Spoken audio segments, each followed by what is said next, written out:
Greetings, dear listener. You're listening to the Jaunty Mantis podcast. This is Jesse, This is Maddie.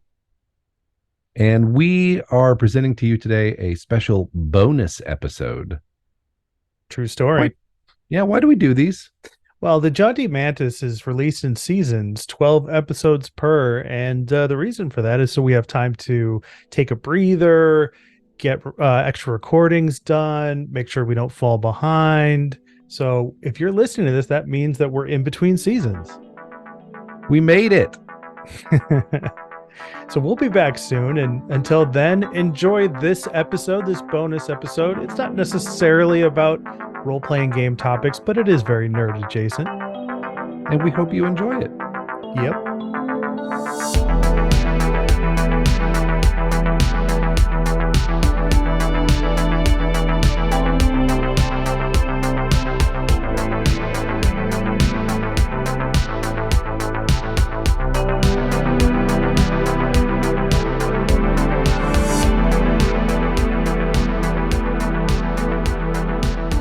You know, it's because the terrible British accent has really come a long way in American popular culture. Like when back in the early days of at least when we were gaming,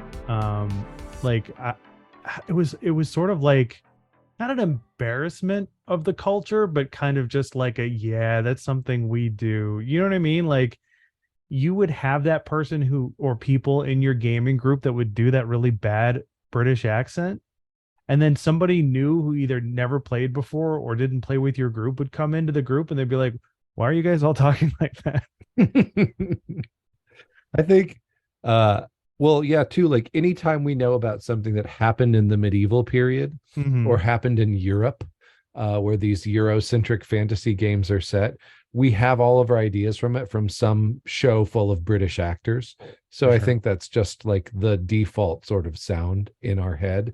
And I don't think there's like a generic like Yankees in Yankees in the 21st century. There's not a lot of mysticism to that. No one's Yeah. just like, oh, think about the epic struggle of William, the project manager, and how he boldly walked into his boss's office and said, yeah, I can handle that for you. Sure. Like that's not really inspiring people, you know. Did you Maybe in Houses and Humans, that's a thing people put on shitty American accents. yeah, and in Houses and Humans, they're like, so how was everybody's weekend? Get Did up, Denny. anybody Any play any trouble? online games? Yeah. Did anybody play any online games? Get out to the lake. Yeah, for sure, for sure. All right, well, I have another question for you since this Okay. is the banter topic. How much disruption in a role-playing game is too much disruption? And I mean that there's a specific example that you and I both know very recently, and there are other examples of this. I will give a more distant example, and then I'll bring it into an example that you and I are dealing with at the moment. Not dealing with, that's not the right way to look at it, but all right. So I have gotten called onto the carpet, so to speak, in past gaming groups because I have made a character that sucks at combat. And people have gotten upset by that because by their logic, and I'm trying to be fair, um, combat is the main focus of, like, let's say Dungeons and Dragons third edition or fourth edition. Well, fourth edition definitely, but combat's the main focus. And if you don't make a character that is at least competent in a fight, you are hurting the group. That was the argument that was made to me. And my Did the argument, group survive? um, I mean, survive as I a mean, did the cohesive group unit. survive the fights it was in as a group? Yeah. I mean, see that was part of my retort, because my response was no. But it's like were we in a life or death situation? Like D&D is designed for the players to win. You know what I mean? Like the game is purposely overpowered in the players' side of the category because they want you to win. They want you to do Caveat: well. the current editions. Yeah. Well, yeah, not the old school editions for sure. Yeah. You know, but yeah, and then I don't know. Have you experienced anything like that where you have an element of the game that's disruptive, and it's not necessarily hurting anybody or the group, but it's kind of something that we're all kind of taking deep sighs around? I feel like you're trying to get me on record talking shit about our gaming group. Yeah. Yeah, I am. We have so in our gaming group, we have a current incarnation of a character who does not care who gets hit by their spells. In fact, he's doing it on purpose. And I'll go on the record as saying I like it and I want him to keep doing it. Yeah, I do too, because I'm gonna have consequences from my character that Yeah, which is gonna be, and I feel like, and I want to run this by that player before they happen. right. I feel like I'm getting the nod, like, yeah, let's do this. It's gonna be awesome. Mm-hmm. Like, Mm-hmm. And I feel comfortable bringing that up for this discussion because I have been in groups where it's not been okay. I have been in a group where somebody casts, third edition version of Flame Strike. well, no, that's just druids in third edition. That's like, you have to do that if you were a druid in third edition. You have to danger close the party. It's Right, required. right. And my question is how much of that's disruptive, right? So how much of that disruption, a part of disruption is somebody who purposely pockets things from the party. Like in our game, we have hilarious moments where we're like, hey, you're a spellcaster. This appears to be magic. And you throw it over to them and they go, oh, no, this is worthless. And then they pocket it. Like it's hilarious. Yeah. Right. We love it. I'm not complaining about our group. I Well, yeah, love our because it's group. played for laughs rather than played for a leg up. Right. Right. Like, But you've been in groups, I'm sure, where it's crossed the line into being played for a leg up. Like somebody will go into a room, they will loot all the best stuff or take the gold, and then they'll come back and they'll be like, yeah, nothing was in there. And the rest of us are looking at them. Like, this is the reason why my brother does not play Dungeons and Dragons. This is one of the reasons, because he can't stand this kind of stuff.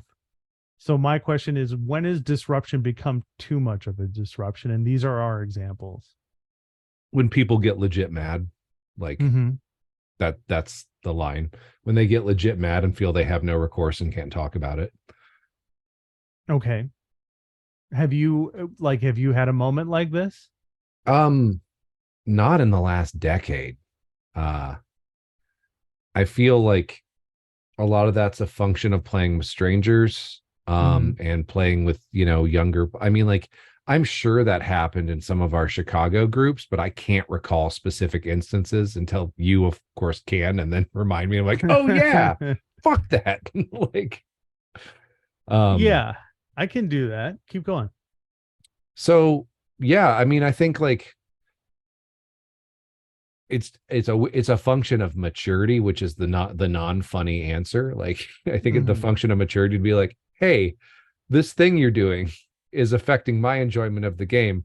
Let's talk about a way that we could work together to have it still be fun for both of us. Like, which I Mhm. think is like the right answer. Mhm. And I then think if the person's like, no, I'm not going to stop, it's what my character, you'd be like, okay, well, then I don't think this is the gaming group for you, because since I don't do this to the other players, I'm a lot more popular in this group than you are. So right, right. take a walk. I mean, I've had groups that have been purposely disruptive to the point where, they didn't think that the mayor offered them enough money to go rescue the people in the town that were in trouble. And the mayor was like, look, this is all the money we have. Like, we're desperate. And their response was to punch him in the face Yeah. and then set the town on fire. Yeah. And I was sitting there, me, I'm sitting there going, is this the game we should be playing?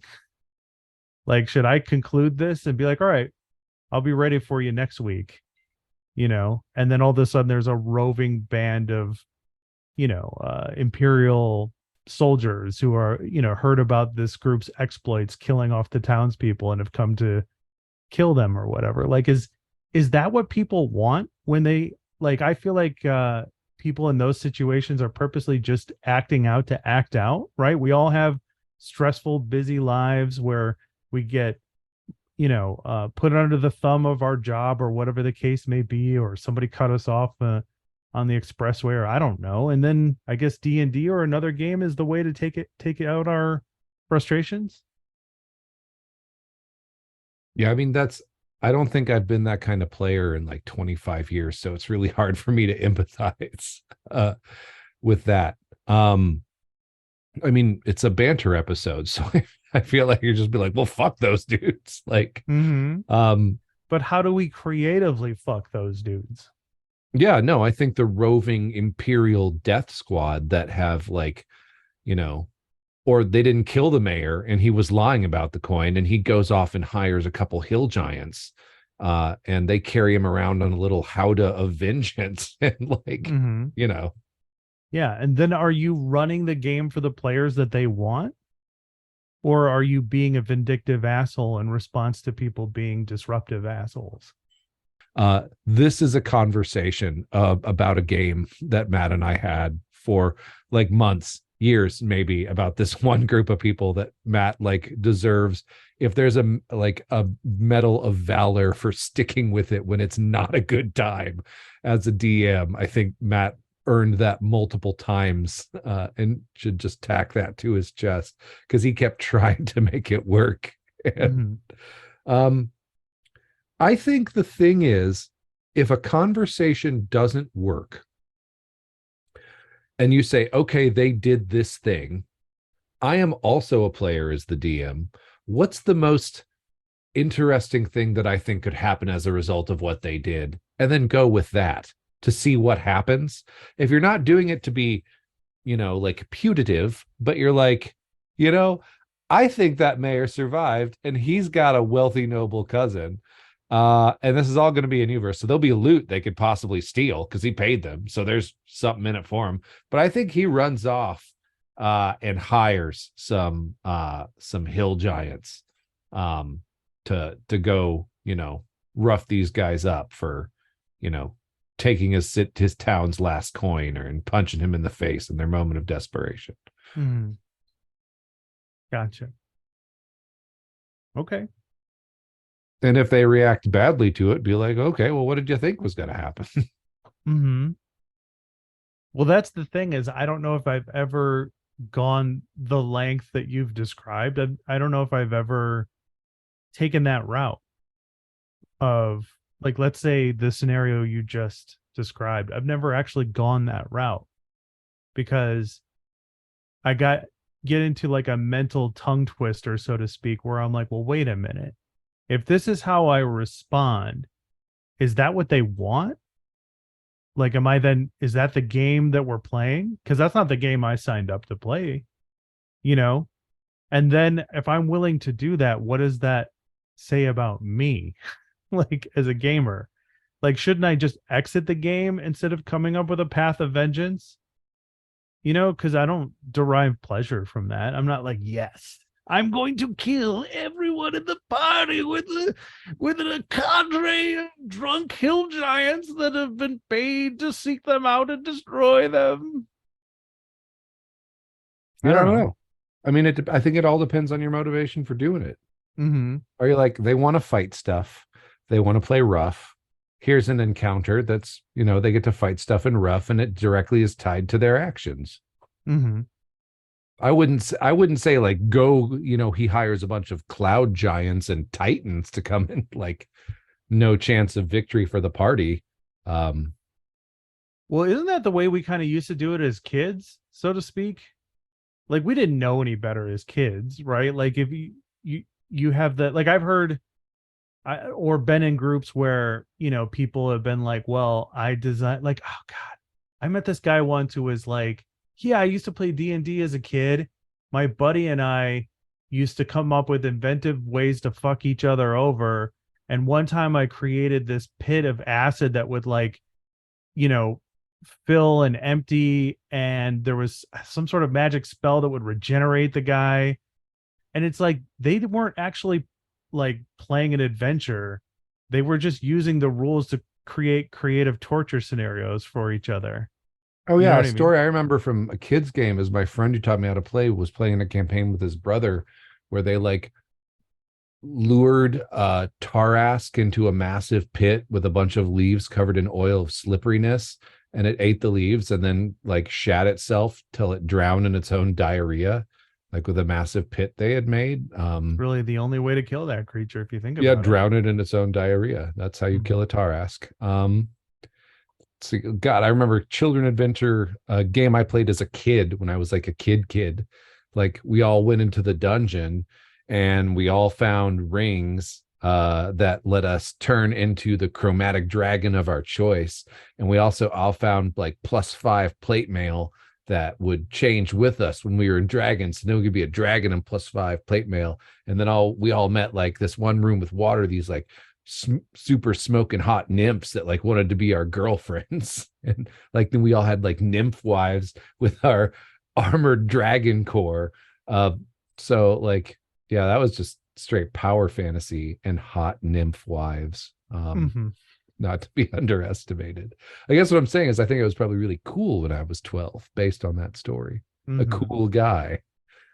Yeah, um and that's what kind of that's what happens to me when I start inventing revenge scenarios for bad player behavior or disruptive player behavior is it kind of leaves this bad taste in my mouth like I'm going back to the 12-year-old power fantasy days. When yeah, what I I think should do is be an adult and say, "Hey guys, um I don't think this works for me. No harm, no foul, but you guys have a good one." yeah, yeah, that's probably the thing to do. That's probably the thing to do. You know, I think that when you play a role-playing game, you should adhere to certain base principles of like, unless the game has been specified otherwise, like our characters are part of a group and that group wants to work together and there is a general or loose set of virtues associated with that in order to make this group function. It's like, I think that after this we'll talk about alignment and the dangers of playing an evil character will probably factor into that conversation, but I think that should also be a rule of that conversation is you shouldn't be playing an evil character, right? But then there's this side effect of Dungeons and Dragons where everybody's a murder hobo, by default. You know what I mean? I mean, well, Berdine is a murder hobo, but he's an interesting one. Mm-hmm. Yeah. I mean, that's what happened in our game, right? Like, you you were like rooting through this guy's stuff. Well, after he told you you could. So, yeah, I don't know. Just thought, yeah. I don't know if is there anything else in this topic? I don't know. Did we spend it through? I thought this would give us at least 30 minutes. Has it not been 30 minutes? No, No. it's not. Okay. Okay. I don't know. Like, I feel like this is a serious topic, though. Like, it's actually, and okay, here's the thing.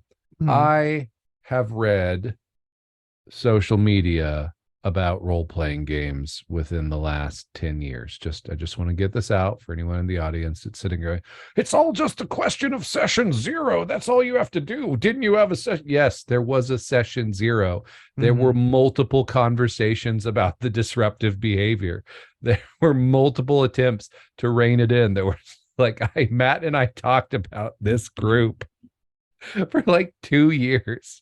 Yeah. And I was saying everything you're saying now, trying to fix it. And Matt tried everything we Hmm. talked about to try and fix it. And you Yeah. know what never changed? That's right. That's right. That Fuck you group. for running this game for us. Yeah. Yeah. This group was it just what it really came down to is that these people shouldn't be playing Dungeons and Dragons or a role playing game. But that's really what it comes down to.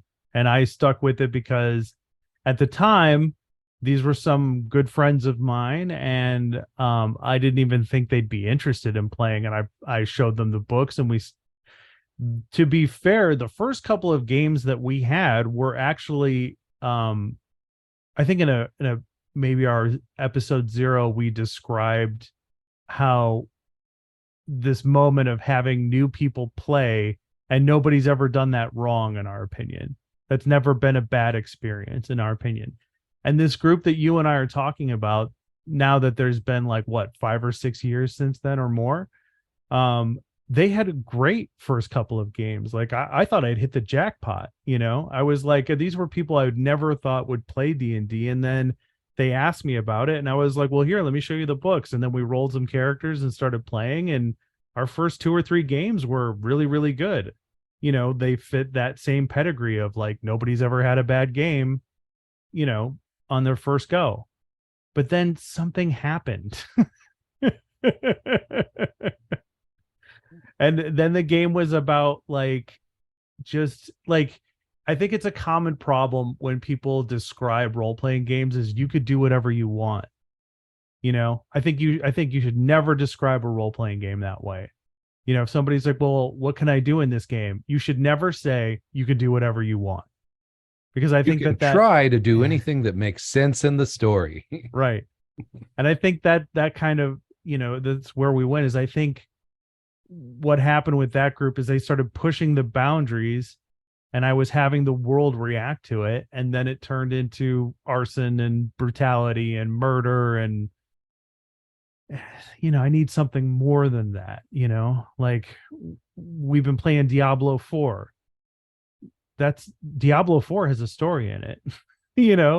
It's brutality and murder and arson, but there's a story there. Yeah, but those are 4 legitimately horrible people we're doing that to. Yeah. Like literally in the thrall of demons, who apparently for some reason Lilith is bad. I'm still trying to figure out why she's bad. Mm-hmm. I guess because she has horns. I don't know. Yeah. I don't know. Have you finished that game? Yeah, I finished it. I had to stop playing. Yeah. Why? Because I was playing a sorcerer. As you know, his name is Tucker. Tucker the Sorcerer. Yeah. Tucker the Sorcerer. That's right. What's his title? Tucker the Fucker. I thought he was like the coordinator. No. Oh, you mean in game, not what I call him. Not what I call him when I'm cursing him out when I die. No, his in-game title using the title system is Eminent Coordinator. Nice. Yeah. Because we made a guild.